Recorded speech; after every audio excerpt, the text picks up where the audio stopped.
Hello again, and hey everybody. Welcome back to the Near Memo with Mike and Greg today. And this is episode 197 of our podcast, which is generously sponsored and genuinely sponsored by the Transparency Company, which put out a really terrific report on the economic impact of review fraud. So you should go check that out at askfortransparency.com. And today we will be talking about an increase in business suspensions. We're also going to be talking about Google's 5 trillion search queries number that they put out this week, and Rand Fishkin's research that kind of parallels it and has some interesting insights into search engagement. And then we'll be talking about Google's new announcement of AI mode and what we think it means for the future of search. So, Mike, why don't you lead us off with the Sure, I'm going to suspensions? do a quick screen share of a window to show you. Every month, I spend a lot of time in the Google Product Experts Forum, and I see this month, February, this past month, there was a huge uptick in the number of tickets around suspensions and reinstatements. It isn't clear if the total number of suspensions has gone up or just that the time to respond to those suspensions has gone down due to other issues. For example, last month they had that big issue with the review count being off, causing a whole massive influx of support queries. It could be that they're just clearing through the backlog and thus these suspension appeals are taking much longer. Could be an increase, could be both. We don't really know, but just been a massive uptick in the forums of complaints about suspensions, complaints about the time it's taking for Google to get back. Normally they say it's 3 to 7 days. It's taking 3 weeks or longer to get an answer back from an appeal. Some of this is It's probably because some of those Doge cuts that they're experiencing. you think they don't need to hire Elon. They just have to advertise on Twitter. That's all, or make their announcements on Twitter. He'll be happy. If they don't, then he'll sue them. But that's another story for another day.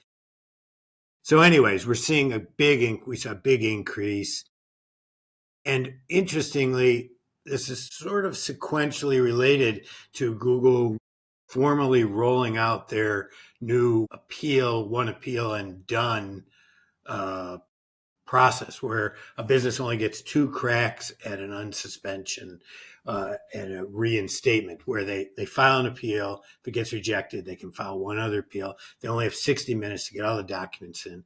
As part of that, they wrote a very sort of detailed article on all the things you need to do to get your business unsuspended. And largely, and you have to just follow the rules. It could be suspended because you have a bad actor associated with your account, or it could be suspended due to abuse, could be suspended because you moved, could be suspended because you made too many changes to your listing in too short of a time. They list a whole number of reasons, and then they point out that you need to provide 3 or so documents that prove your business is who you say you are. Your business name has to match these documents. So your lease has to match your business name on Google. Your utility bill has to match your business name. Your internet bill has to match your business name, and you have to provide those. You have 60 minutes to do it. If you screw up, you get one chance to appeal, and that's the end. So there's been a change. There's been this process upgrade where Google now says, this is it, one and done. And Tim Capper, a local SEO at Online Ownership. Yeah. wrote a good article on how not to file for reinstatement. He goes in great detail about how business explaining, where you spend too much time telling Google about how much business you're losing and why your documents don't match, is a waste of time. If you have a business with an edge case where your business name doesn't match your documents for some reason, you have to take the time to get your documents to align with your business name. Don't waste your time trying to convince some worker in India that your edge case is legitimate, because Google does this globally and they don't care. They're not going to care. So Impersonal machine. it is an impersonal machine where they then use the machine learning to train a few people in India who don't understand all of the possible permutations of business organizations in the world. Google doesn't really care. You've got to comply with their structure. Otherwise, you're going nowhere. And there's a lot of people in the industry, professionals, product experts like myself, who are making side money, helping other businesses Well, make sure all their documents are in order. this is what I was going to say, is that there's probably a good business for somebody who specializes in this and just does only this. You know, Yeah, it's like equivalent would be like some kind of personal injury law firm or something, where they just specialize in this thing only, reinstatements, and you just hundreds and hundreds and thousands of people would probably sign up for that, because you almost need to have somebody who has inside knowledge. Otherwise, you're going to F it up, I would think, right. as a business And it's owner. very time consuming. And so most of the product experts, myself included, offer it as a service and give you checklists and all the things. Double check both your dashboard and your documents to make sure that they're in compliance, and have a very high rate of success, unlike the people coming into the forums who consistently and persistently fail because they think that Google has a human side. They don't have a human side. They're a machine. Either you fit the machine or you don't. If you don't, you know. SOL. All right, so let's talk about Google in a kind of post on AI shopping, how AI was enhancing the shopping experience. Kind of buried, but not quite so much, this idea that they had in last year 5 trillion searches, which is the first update of that number annually. First update of that number in a number of years. I think I the think last since number. 2016 or something. Yeah, They so said it's it was been it's 2 been trillion. almost a decade. It was designed to get attention, but at the same time nonchalantly kind of dropped into this blog post, and then of course everybody picked it up, and there's all kinds of speculation about what Google's doing with this. Is this really about a PR? Is this just a factual statement? And then simultaneously, Rand Fishkin put out some new research with the help of Datos, his data partner, Clickstream data partner, in which they said there were roughly 6 trillion, 5.9 trillion annual searches on Google, and they did some analysis of engagement. I believe they said the average number of searches that people were doing on a monthly basis was like 110, but there were 126 was the number. was that the average? 126 was the. Okay, so but the median is very different, obviously lower, and there are 3 tiers of users or engagement. The most engaged, those people that are searching most actively, then a middle group which is doing fewer searches, and then a bottom tier which had, I believe, it wasn't quite the bottom third, but it was approaching a third. And I believe I don't remember the precise numbers if you're looking at it. They searched pretty infrequently. What was the range in that bottom group? So in the bottom group, the lowest group is 1 to 2 times a month, and the highest group is 11 to 20 times a month. Right. So that cohort from 1 to 20 times a month was 30% of the total. And the right. next cohort, which was 21 to 100 times a month, was 36%.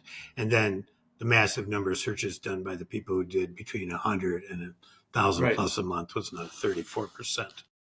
So this is the most interesting part of his research. We don't have any insight into who these people are demographically, where they live, what their education levels are, what their income levels are. Except it was their U.S. age. He did say it was U.S. based.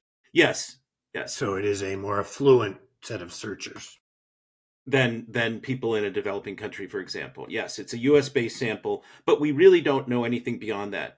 Education, income, age, gender, device. So it would be interesting to know those things, but I don't think Datos has that data, but maybe they do. Maybe that's part 2 of this. I think Rand said there was going to be more coming out. But it's fascinating to me to see that, because we've got a spectrum of search engagement or search frequency, and I think that that's a fluid category. And I think what we'll see is people moving from higher engagement to the middle tier, and from the middle tier to the lower tier over time. But I could be wrong about that. But let's talk about the 5 trillion number, and let's also talk about David Mim's theory about Google inflating or juicing search query volume. So David wrote an article. Well, let's just assume that the 5 trillion is an accurate number, not falsified in any way. Rand seems to validate that even though he produced a higher number. So Yeah. let's just assume for the sake of argument that's a completely accurate number. Now, I don't think it's an inaccurate number, but David's contention, and I would agree with it, is that they have shifted how follow up searches are done. Used to be that the chicklets wouldn't create a new search, for example, at the top of local. Now they create a whole new search. And this is true across multiple categories. Google has been optimizing for search volume, optimizing the results in e-commerce queries and local business queries, in travel well, queries. people also ask, people People also also search ask, for. right? And it used many of these things didn't previously generate new queries, and now they do. And these are normal sort of follow-up behaviors. And I think Rand in a previous study said that 40% of the people don't get their questions answered. So if they click on a subsection of an existing search result, it now generates a new query. Previously it didn't, as they attempt to find the answer. And Google in the trials, we know that they've tested these theories to see if they impacted income. And it turned out that if they made the results worse and forced people to click more, it didn't impact their income. So David's theory You is mean that the they're antitrust? When you said the trial, you're talking about the antitrust trial. antitrust trial, yes. Yeah, And so David's point is that to some extent, while these numbers are true, they're being Google is manipulated.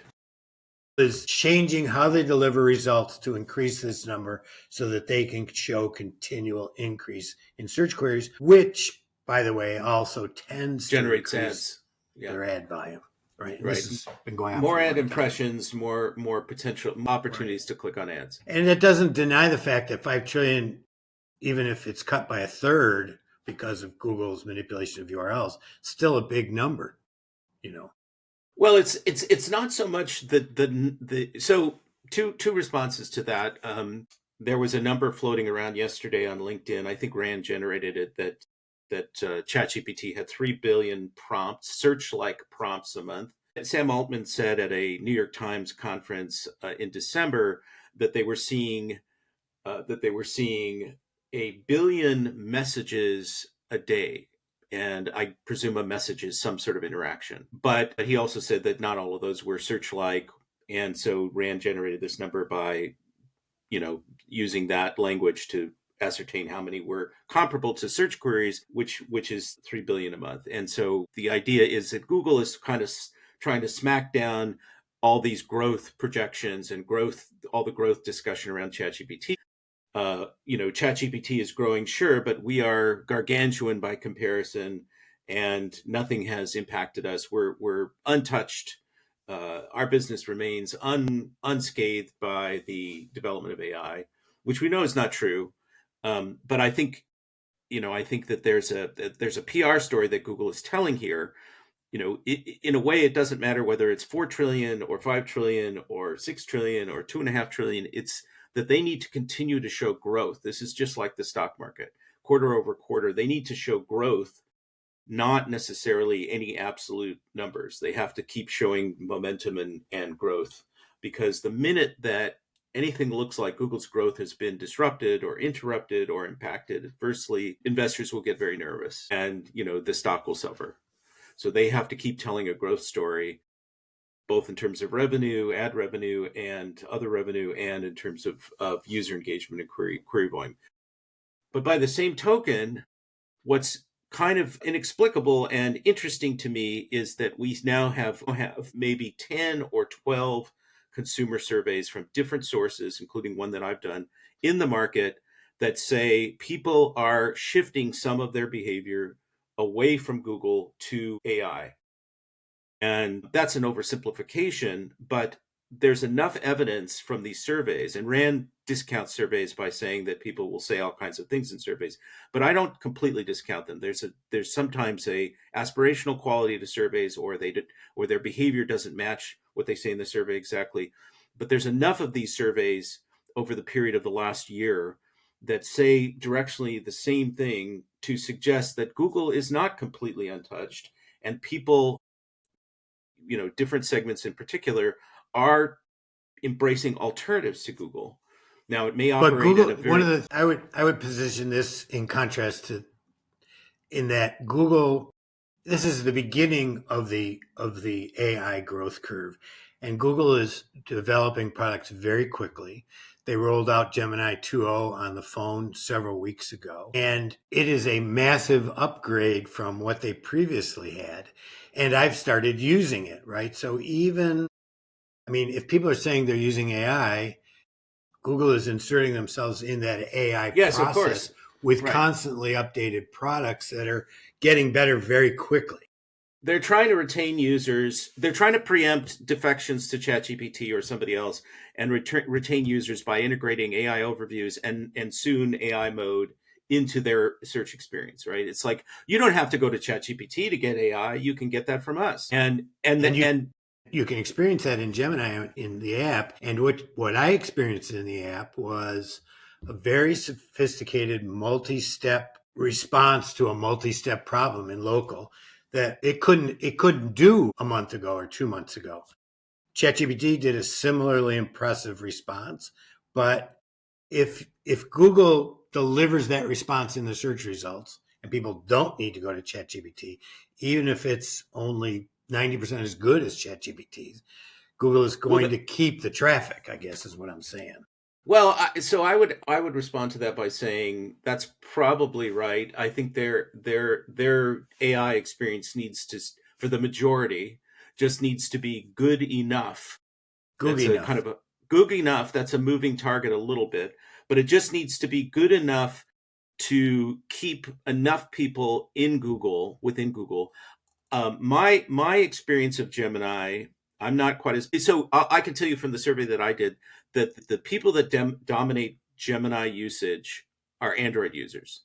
Like if you're there's a clear delineation between iOS and Android. I mean, you may be the one exception where people who are on the iPhone and iOS and Macs tend to use ChatGPT, and people who are Android users tend to use Google. Part of the reason for that is Google is pushing Gemini in every way it can through every channel it can, and Android is one of those channels. And Yeah, in this, fact, they're not just pushing that, they're pushing everything. They're pushing Chrome. If I go in and do a search on Google and Safari on my phone, oh, don't you want to change your default yeah, browser? exactly, No, I exactly. don't. Don't you want to use Google app? No, I don't. It's like all the time. It's like Yelp 8 years ago when Google gave them the interstitial penalty. It's the Yeah. same. Oh my God. And they're doing it with Well, Gemini too. yeah, I mean, like Workspace, which has some huge number. I mean, it's maybe a billion. I don't know what the number is ultimately. It's a very very large number of people in Google Workspace, Gmail, and other Google Docs. You get this Gemini prompt every everywhere you go. Rewrite with Gemini, summarize with Gemini, and it's not useful. My experience of the different, so I use Claude, I use ChatGPT, I use Gemini, I use Grok now, which I am loath to admit, but nonetheless Perplexity. So I'm using all of these things, not doing side by side queries to test them all the time, but for different purposes. And Gemini has consistent, I don't just deny that it's getting better, I agree with that, but Gemini has consistently been the weakest or one of the weaker ones of all of these. It's just not as useful. Now, Google has great data. They have the local graph, they have the product graph, and once they start really leveraging those, then they're in a position to really sort of outpace these other folks. It'll be interesting to see what happens to query complexity as the capacity goes up. I shared this with you, but I live in a very rural area. And for me, finding sophisticated services requires traveling somewhere between 50 and 100 miles. And so I don't care whether I travel east, west, north, or south, although going south, there's nothing within 100 miles. It's cow country. But the other three directions might offer something, particularly west and north, where I can get to Buffalo or Rochester or Erie or Jamestown, whatever. And I did a query on both Gemini and ChatGPT looking for the best beef on wick within a 2 hour driving radius, which requires that they calculate which cities are within a 2 hour radius, which restaurants serve beef on weck, which is a regional specialty, which restaurants that serve beef on weck get good reviews. It's a fairly complicated Yeah, yeah, problem. yeah. And both of them offered up interesting and what I thought to be reasonably relevant and accurate results. But it was a complicated query. The question I have is, what's going to happen to query complexity as these things get Well, better at I mean, answering complex problems? we already know that people search on AI engines or AI sites differently than they search on Google. I mean, there was a good SEMrush report that was talking about this is a kind of a nuance. The SEMrush report said that when people treat ChatGPT or AI like Google, when they do something that they would do on Google on an AI site, they their queries look like search queries. But then when they do other things that are not specifically search related, their interactions are much more expansive and much more complex. I would suggest or argue, kind of implied by your question, that queries are going to get a lot more complicated and longer as people learn to use these as alternatives to search. Which brings us to AI mode. So Google announced yesterday, which will be a couple of days ago when you listen to this, an upgrade to the AI overviews now powered by Gemini 2.0, which means they'll get better, less inaccuracy, hopefully. And then this thing called AI mode, which we reported on, others have reported on, which is a button that's going to appear. It's in labs right now, so you have to join a wait list. It's a button that'll appear on the top navigation, horizontal navigation next to all and images and news and blah, blah, blah. And you do your query on Google, or presumably you could go directly into AI mode. But if you do it on Google and you tap AI mode, it'll transfer that over to a much more AI like experience, which is a full page. You can ask follow up questions. You can interact with it as you would ChatGPT.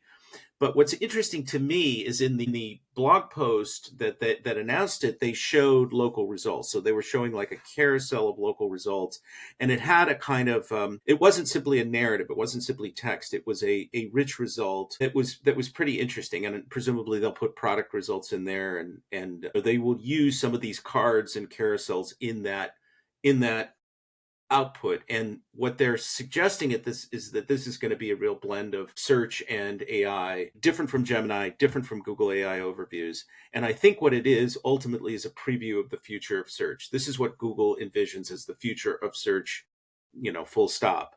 And for now, it will be an experiment, and they will test it side by side, and they'll get user feedback and see how people engage, and they'll test ads. But this is, I think, where they see search going ultimately, is this sort of hybrid full page experience, not unlike the AI overviews, but with a conversational dimension and a much more dynamic experience. That's my sense. So there's another sort of under the surface trend that we're seeing, which is AI organized results, which we Right. saw in and still see in cocktail bars and restaurants in the major cities. There was the ask maps Ask about Maps this about. business. And the last few days I've been seeing that surface on the main search result, which is ask about this place. Similar but slightly different sort of ability to do a brand search and call up information that's being presented back. So Google is, on the one hand, organizing the interfaces and the major search results with this announcement, but they've been right along sort of feeding Right. these smaller sort of sub results and sub routines into the results, largely unnoticed, right? Well, I Which think is I think they're trying a lot of things, and they're collecting a lot of data on how people interact with these things. And I mean, we're the future, we can, I mean, maybe I'm overreaching a little bit, but I think the future of the search experience on Google sort of doesn't care, as long as they keep you, as long as Google keeps its audience and can get ad clicks. They sort of don't care what the UI looks like, or whether there are 13 different doorways into the same content. But I think they're trying a lot of things, and I think what ultimately we can say is that the dynamic element of ask maps about this place, or AI overview, AI organized pages, or a more conversational UI, or a more full funnel UI, which proceeds from informational query to transactional query through a series of back and forth interactions. I think they're trying to hold on to the user against the backdrop of competition. And I think they're testing a lot of things to see what works, to see what people respond to. It will evolve. But I think the AI mode is a kind of preview of this more much more dynamically interactive kind of future that they envision for search. It may not look, the UI may not look identical to that. And I think that this is the real challenge. The UI is the big challenge for Google, but I think it's going to be very different over time than what we've Speaking of historically UIs, let me experienced. just share with you. I'm going to share this UI. Can you see that reasonably well? Let me pull Yeah, that yeah. up Learn here. something specific. Yeah. So this was a brand search for Duff's Famous Wings in Amherst, which is, a chicken wing place. And so notice all of the Right. All the links. links, all the images about and preview this place. But then there's this learn something specific, which was first seen, I think, by Guy Tassalowski last fall, Suck. Yeah. however you say it. And what struck me about this result was the pre-done answers were like they pre-populated it with questions, and so many questions. Right now, I've never seen. I took this screenshot and then I went back, and when I go back now, it only has one or two. But then you get to ask about Duff's Famous Wings, and you can ask any question. Well, yeah. This dovetails with something that Claudia Tomina found, which was this sort of increasingly they're prompting people when they write a review, they're giving them more structured choices, and that probably feeds directly into something like that. So they're asking a whole bunch of, they're using some sort of AI to extract these attributes or characteristics and prompting people in their review to check more of these buttons off so that they have more structured information that they can feed back into this kind of an experience, I suspect. And it works particularly well in restaurants because they have both so much more review data than in other categories. And so it gives them more data to do this with. But I can tell you that throwing all of these links and all of these FAQ equivalents at people is kind of overwhelming. I mean, there's a way in which that can be useful if you have a very specific. I think that the Ask Maps approach is a better approach because people know what they want. Typically they have, as you were pointing out with your example, the wings or the beef on wick, which I have no idea what the hell that is. Beef on wick is a prime rib. Sam- It's Sandwich. a sandwich made with a kimmelwick roll, which is a hard, soft on the inside, crust on the outside with caraway seeds, and Okay. it's done au juice with Yes. rare slices of prime rib. It's a So great it's a sandwich. it's a quasi French dip, sort of, but Yes, more yeah, more right. elaborate, perhaps. Well, or not, but it's strictly Buffalo, Rochester, Western New York, Erie. It has a very regional Right. approach, and it's a delicious sandwich. So, just saying. We could diverge into a recipe. You can put recipes up on the screen. Anyway, but I think the Rufus style, and that's Amazon's shopping assistant, or the Ask Maps about this place, is a better approach than gunking up the UI with 5,000 attributes, because people will say, is it noisy? Is it open now? Do they have this thing? Is there valet parking? Whatever their concern is, and to the extent that they can populate all of that information in the background, people can get access to it in a very simple way. That's a simpler approach than learn something specific. But Well, again, I learn guess. something specific. My sense was that they only showed this 20 items once. Now, every time I go back, there's only two or three. To some extent, they have to train the user that it's there. Yeah. And like with Ask Maps, it's pretty buried in the results. And for them to get utilization, they have to show people the kinds of questions they can ask. Sort of. So there's this dialectic that has to go on before it Yep. becomes useful. Okay, I think that we have come to the end of another exciting podcast episode, unless, Mike, you want to add anything to what you've said. No, no. But if anybody wants to come try beef on wick, see which one's better, let me know. I'll set up appointments for you or When you say schedule. see which one's better, do you propose a tour of beef on wick establishments to Sure, try? absolutely. Yeah. There's one in West Seneca, New York, just south of Buffalo. It's been open since 1837. I don't know Wow. if they've been serving beef on wicks that long. Is the sandwich, does the sort of au jus come on the side, or is it like drenched? Is the sandwich No, no, wet? it's lightly dipped. It's not wet. It's lightly dipped in the au juice, and then people mostly then put horseradish on it. Yeah, so it's kind of a prime rib thing because that's a horseradish. That's where horseradish goes. I Yeah. haven't had prime rib since I was a kid. I used to go out with my grandparents and they would get prime rib and I would eat it, but I have not had it in many many years and probably won't ever again at this Right. stage. I go All once a right. year.